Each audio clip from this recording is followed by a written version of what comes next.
Blogging as a photographer can be easy, but if you don't blog regularly, you might be thinking, what the heck do I even blog about? I want to walk you through my exact framework for creating a never-ending list of blog post ideas. In last week's video, I talked about why every photographer needs a blog on their website, and I also walked you through my own analytics and how my blog has helped me book photography clients. So go check out that last video if you haven't seen it yet. The very first step to coming up with blog post ideas for your own photography blog is to start with categories. This is how you stop blogging from becoming overwhelming. When I first started my blog, I was just like, what the heck do I write about? My gear, what people wear, my clients, locations, how to pick locations. There's literally endless things that I could write about. But once I decided on these categories, it really helped me narrow down what blog posts would be useful for my ideal clients. A good place to start is with two categories, the first being your client work or portfolio work, and the second being informational or how-to blog posts. You could add a third category of locations, but this really isn't necessary unless you talk with your clients in depth about locations before they book with you. I will talk about more specific examples of that later in this video. Let's talk about your client and portfolio work. I will use the term client work and portfolio work interchangeably. If you are already working with clients consistently, this is probably going to make up the majority of your blog posts. I would say for me, about 80% of the posts that I write are client work and the other 20% are informational how-to blog posts. If you are just getting started and you don't have a lot of client work yet to write blog posts about, that is okay. When I first got started, I didn't have any client work. So for the first few client or portfolio blog posts that I wrote, I didn't get paid for those. What I did was I created portfolio work. I had a list of locations that I wanted to scope out.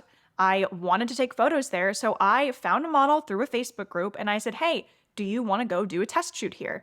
And I did that time and time again to, number one, check out this location, and then also so that I had content and could write the blog post about it. It doesn't have to be paid work for you to write a blog post about it. If you organize or attend styled shoots, that is another great place to find blog post content. And also in the blog post, if it is a styled shoot, make sure you disclose that so we're not misleading any clients here. If you wish you had client work at a specific venue or location, go out and create it. See if that location is available to rent.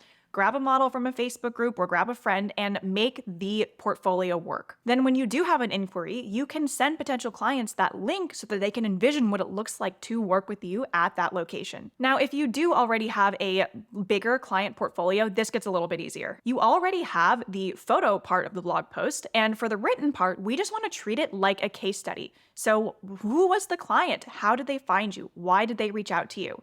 These are the kinds of things that we want to talk about in the blog post. The biggest mistake that I see photographers make, wedding photographers and couples photographers specifically, is they will write beautiful, fluffy love stories about that couple. While I love that, and it is very beautiful, that's not necessarily the most strategic use of your blog. What potential clients want to see is how are you answering their questions? How are you demonstrating your own expertise? Why did that client love your work? What was their photo shoot vision? And how did you use your expertise and knowledge to make that vision happen? I also like to tell funny or interesting stories about that client's session in their blog post. So as an example, I had this client and we were doing a brand photo shoot because she's a jewelry maker. And we wanted to go to some beautiful California outdoor nature places. Because the weather can sometimes be finicky, I picked a couple of backup locations. Turns out we needed to use all of them. So something totally crazy and out of both of our control happened, but I was prepared. And in that blog post, I demonstrated my expertise on how, look, I came with backup locations so that if something like this happened, I had a plan in place. The photo still turned out beautifully and my client is very happy with them. So while yes, the blog post is a showcase for your client, it's also an opportunity for you to answer potential clients' questions in advance. What was the location? What was the venue? Did you have to work with other vendors? What was that experience like? How did you support your clients in their photo shoot journey? We always want to write blog posts with the client in mind and always thinking about what would be interesting to them versus what is most interesting to us. Another thing is we probably don't need to focus so much on the artistic things and, oh, I used this lens and this camera and this lighting technique, and that's how we created these beautiful photos. Most of the time, clients don't know or really care. We want to focus the blog post to be from their perspective and what they want to see from you and what information they want from you. This client case study process can be repeated for every single client that you have. So for every client that you have, you can have a blog post for. Now, what do you do once you've written blog posts about all of your client work and all of your portfolio work? Well, now you can write what I call a roundup post. For example, I had one blog post that did really well. It's with one of my life coaching clients. A lot of people saw it on Pinterest. I get a lot of traffic from it from Google. It's doing pretty well. Since I've worked with that client, I've actually worked with a lot more coaching clients. So what I did was I took my favorite photos from all of my sessions with coaches and I created a roundup post called Brand Photos for Coaches, Ideas, and Inspiration. Now, when somebody is looking for brand photo ideas for coaches, my blog post can show up and I'm showcasing the best of the best work that I have doing brand photos for coaches. You can reuse images even if they show up on older blog posts. Roundup posts are really great because it's an amazing way to showcase variety in your portfolio and you're giving your reader something that they are actually interested in and want to see. Now, let's talk about the informational or how-to category of blog posts. The absolute best place to start coming up with informational blog post ideas is to think, what questions are clients already asking you? For me, as a brand photographer, I have clients ask me all the time, what should I wear to my brand photo shoot? What kind of photos do I need to get at this photo shoot? How do I pick my location? And yes, I have blog posts written for each of these questions. Even before people get to the point of asking these detailed questions like how to prepare for their brand photo shoot, I've heard people ask, what even is a branding photo shoot? And I have written a blog post on that, and it is showing up on the first page of Google. The key here is to remember that we are not just writing fluff, and we're also not stuffing these blog posts with SEO keywords. Think of yourself as the expert that you are and write something useful that your clients want to read. Because now, whenever I have somebody ask me a question and I've answered it in a blog post, I can send them the link to that blog post. And again, it's a double win because I'm answering their question in a very nice way, and I'm sending traffic to my website. That's why taking the time up front to write actually valuable informational content is so worth it because it'll pay off in the long run when you can keep sending this link when people are asking you the same questions over and over again. And if people are liking what they're reading, they're gonna go and binge the rest of your content, which is why we want to make sure your blog post is written for your ideal clients. I have had potential clients come to me before they even booked with me and say, oh my gosh, I read all of your blog posts. They were so helpful for me while I was trying to plan my own brand photo shoot. I realized it was going to be a lot of work, so let me just hire you now. That has happened to me before. And it can happen to you too when we write these informational blog posts. What do you do after you've answered all of the FAQs?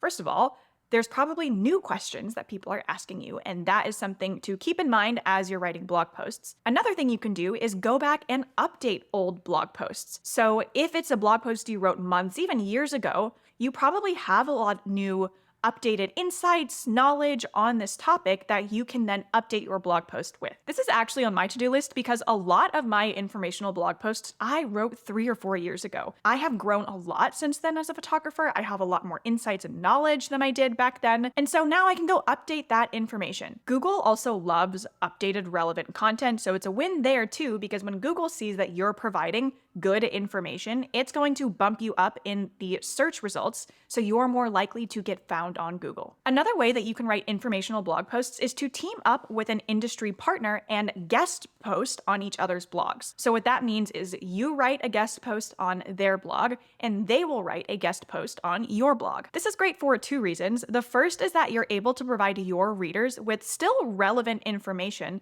but maybe expertise in a field that is not your zone of genius. And number 2, I keep talking about this, but it's great for Google. Google loves when relevant websites link back to each other. That's why when you pick an industry partner to write a guest blog post for, it's important to make sure that they are actually relevant to your photography business. For me, I've had my friend and colleague Abby, who's a wardrobe stylist, write a guest blog post on my blog, and I wrote a guest blog post on her blog. We already refer clients to each other pretty frequently, and it's a double win, yet again, because my photos turn out better when people work with a wardrobe stylist like Abby, and her clients feel better when they have photos that represent themselves well. I wrote a post on her website about why you should hire a stylist for your brand photo shoot, and she wrote a blog post on my website about color psychology in photo shoots. Other industry experts that I might look for to collaborate and write guest blog posts for are makeup artists, brand designers, website designers, copywriters, brand strategists, really anyone who could be involved in the brand photography process. If you're in the wedding industry, for example, we could think of venues, florists, planners, DJs, caterers. The list goes on and on. It could be anybody that is in the same field as you, or anyone in a tangential field where your potential client might also be looking for that kind of expert. Earlier in this video, I mentioned adding an optional category for location. So let's say you're a wedding photographer and you love working at this specific venue, and you've had multiple clients book at this venue. Well, you could write a client roundup post for this specific venue. Or let's say you have tips and tricks for a specific venue or location, like best place to do a first look or best place for golden hour portraits at XYZ venue. Both of these blog posts, so a client roundup at a specific venue or tips and tricks at that venue, are really great because including a location in a blog post is great for search engine optimization. If you optimize your blog post well, you could show up in Google or in Pinterest when that client is doing research on their venue. And if they haven't booked a photographer yet, you will be top of mind and that much more likely to book them as a client. This doesn't apply only to wedding photographers. This applies to any kind of portrait photographer where you are working in a specific location or have